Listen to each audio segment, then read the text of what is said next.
আমাদের ছেলেদের মধ্যে যারা ছেলেরা হলে থাকে তাদের মধ্যে একটি হলে হচ্ছে বিভিন্ন ধর্মের লোক থাকে। বিশেষ করে আমরা দেখতে পাচ্ছি যে জগন্নাথ হলে কিন্তু বৌদ্ধ হিন্দুরা থাকে, অন্য ধর্মাবলম্বী, কিন্তু বাকি হলগুলোতে সবাই কিন্তু মুসলিম।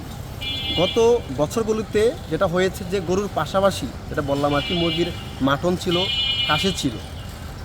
যেমন যারা বৌদ্ধ হিন্দু ওদের জন্য ওদের পছন্দ মতো শুধু এখানে একটি হলে আমরা জানি যে জগন্নাথ হলে শুধুমাত্র বৌদ্ধ হিন্দু অন্যান্য ধর্মের শিক্ষার্থী থাকে এবং মেয়েদের হলে থাকে। সেক্ষেত্রে শিক্ষার্থীদের ডেটা নিয়ে যে কী পরিমাণ শিক্ষার্থী অন্য ধর্মের ডেটা নিয়ে তারা হচ্ছে সেখানে মুরগি মাটন বা অন্য কোনো আইটেম তারা হচ্ছে দিয়েছে। কিন্তু এইবার ঢালাওভাবে তারা হচ্ছে সব হলেই তারা এককভাবে তারা হচ্ছে মুরগি দিচ্ছে। তা আমরা সেই দাবি জানিয়েছি যে আমাদের ছেলেদের হলগুলোতে যাতে গরু দেওয়া হয় এবং মেয়েদের হলগুলোতে গরু প্লাস মাটন তাদের চাহিদা অনুযায়ী তাদের দেওয়া হয়। কিন্তু বিশ্ববিদ্যালয় প্রশাসন তারা একেবারে ঢালাওভাবে সব হলেই তারা মুরগি দেওয়ার সিদ্ধান্ত নিয়েছে। এটার বিপক্ষে আমরা।